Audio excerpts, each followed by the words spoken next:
How do I start this again?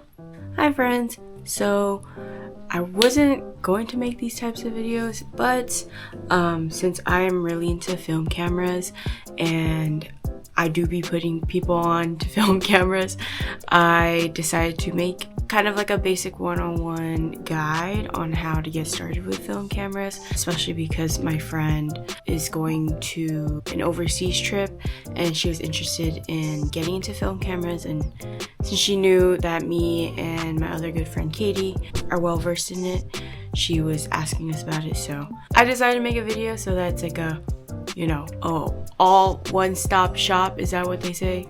Basically, she can just watch this video, and whoever is interested in film cameras can also watch this video on getting how to get started on using them, and basically a how-to for beginners in getting to film. So this one in particular is the one that I'm sending to her. I personally have a lot of film cameras in my collection, and I was going to let her borrow one, but just so that she can get familiar with it, and this is more like a more standard, simple point and shoot film camera, I'd rather get her started on this. So getting started with film cameras in general, usually point and shoots use 35mm film. This also means that sometimes the lens is 35mm. Sometimes it could be shorter. So for this one that I have is 38 to 115. It just depends on what model you have. But for specifically this one, it is 35mm, and you do switch it on like this. You basically, to turn it on, you switch the front to open the lens, and then you look through, and bam! It's a pretty simple mechanic for point and shoots. Obviously, if you get into film, you'll get into SLRs, manual cameras, and that's a whole different story. This one in particular is automatic, so you just need to look through the viewfinder. This is the viewfinder, so you'll look through here, and basically whatever you see through here is most likely is what's going to be taken on film. Up at the top, you have a rewind button. So this rewind button is in case you are done with the film and it doesn't properly rewind automatically, that is when you'll press the rewind button. But usually point and shoot cameras, once you take the picture, it's different than a disposable. Usually when you take a disposable, you have to wind it. You don't have to wind it with the automatic point and shoot film camera. I don't know what this purpose is for on the neck strap or the wrist wrap. Honestly, you could use it to rewind. So once you press that button, it will rewind itself. And then over here is the timer. So there's actually a self timer button. So if you have like a tripod, so you could screw in like a little tripod for here. You can use a regular tripod camera that's like the big ones, but for the sake of demonstration purposes, I just have this mini one. So you'll just have the one with the screw, and then you'll just screw it in. So it should look like that on the tripod. And then if you want to take pictures in groups and like you don't have anybody to take the photo, then you'll use the tripod method.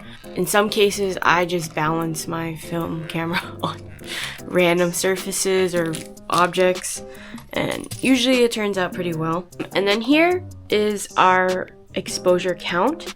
So when it starts at S, that means it's the start. Every time you empty it, it will restart at S, which is our start. As you take pictures, the counter number will go up till whatever exposure count you have on your film canister. There are two buttons right here specifically for this one. This one's the Canon. I forgot to mention what camera this is, but this is the Canon Snappy LX. But there's two functions on the front. Firstly being if you want to force flash. So sometimes in certain situations, the flash won't come on automatically, like if it senses that it's not dark enough, but you want the flash. So you'll hold this button. You hold this button down, and then you'll take the picture. So there we go with that. And then let's say you don't want flash. So if you don't want flash, it's gonna be the bottom one under the flash button. So you're gonna hold this down and you're gonna take the photo. Okay, so that's how a film camera, a regular point and shoot film camera works. It's pretty self-explanatory. For this specific one, it doesn't have a zoom. So let's say for this one, I have a zoom, so it can zoom. So it really just depends on what functionality you like. Sorry. It really depends on what functionality you like on the film camera, but since you would be getting started with a film camera, this is closest to what a disposable would be like. This is what the inside looks like. Specifically for this one, you're gonna insert the film on this side, so closer to the hinge. So for demonstration purposes, I'm gonna use one of my film. So what you're gonna do is you're gonna put the canister in through this notch right here. So that's what's rotating your film canister. You're gonna put that in there and it'll lock in. And then you're gonna go ahead and pull this onto the other side. I'm gonna leave the film in here so that it will properly wind itself so you can get started with the roll. So basically you want this to lay flat against the camera, because when you close it, you don't want this bridge to like be up or anything.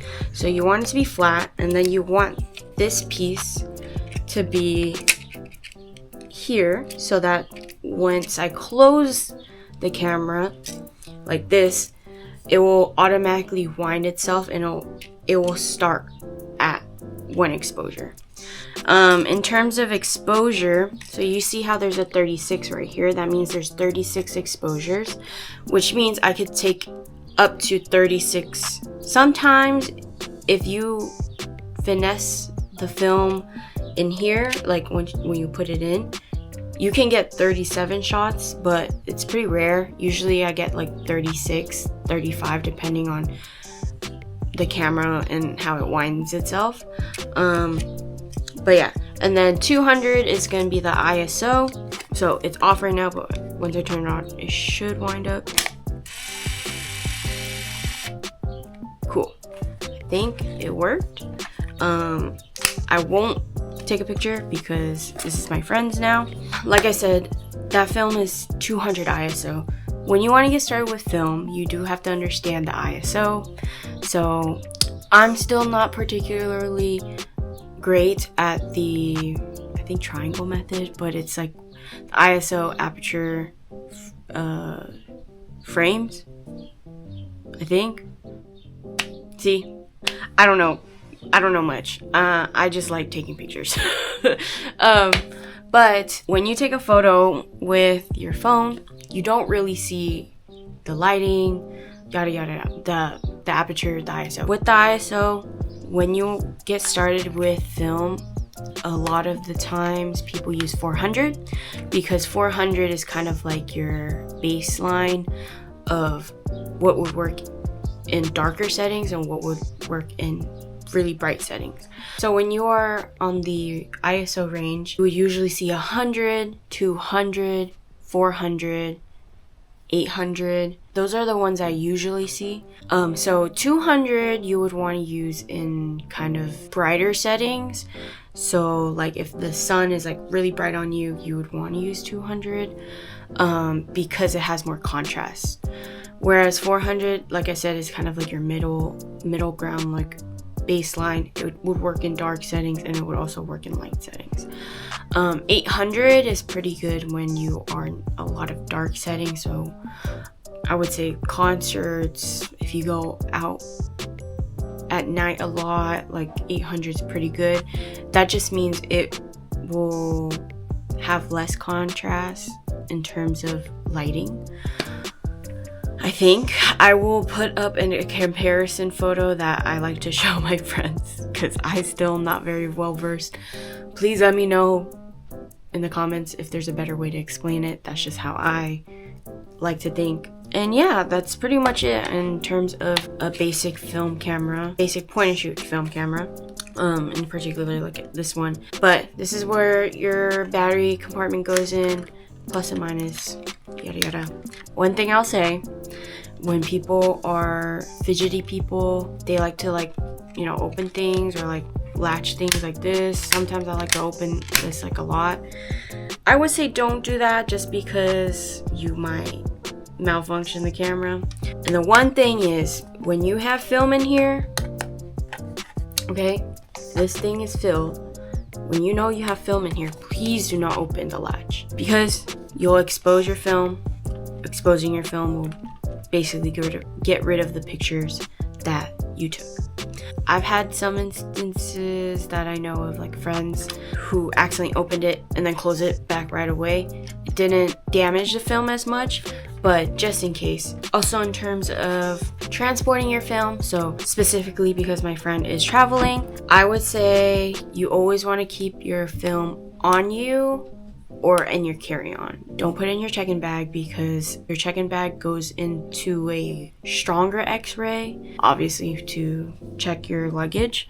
I personally like to hand check mine whenever I'm in TSA, so I usually have like a Ziploc bag. I give it to the TSA agent that is handling all the bins and stuff before it goes through the machine, and I just ask them, hey, can I hand check this? You don't have to do that, because the machine they use to check your carry-on and your personal belongings isn't as strong, but just in case, I like to do it. But I've known people who just like put it through their carry-on, and it's fine. I forgot to mention on how to store your film, so make sure it's in a dark and cold, room temp to cold setting. For me, I personally like to put it in the fridge to keep the freshness of the film, especially because I bulk buy too. So if you bulk buy and you have a lot of film, please make sure to put it in a cooler, dark setting and not in light and heat, because it will damage the freshness of your film. But don't put it in your chicken. That's the one thing. In terms of developing, you can go to a local lab if you do have one around you. Unfortunately, I'm in a suburban area that a lot of people don't do film stuff no more. There's no photo labs for me here, so I do put in orders through a lab that is in SoCal. They're called the Dark Room. I usually use them, so that is pretty much it. I will leave y'all at that. I don't know if you have any questions, comments, concerns, critiques, I guess. Please let me know in the comments below. And yeah, I hope you gained some sort of information from this, because I do genuinely like taking film photos. I've got my friends on the film cameras, so yeah, it's just a great way to stay in the moment and not really care about your photos at the time. You just take it and then you move on. So I'm gonna leave you guys at that. Like I said, if you have any comments, questions, or concerns, please let me know. I'll try my best to answer them. And if you're an expert already, you can just yap in the comments, I guess. But yeah, I will see y'all later. Goodbye.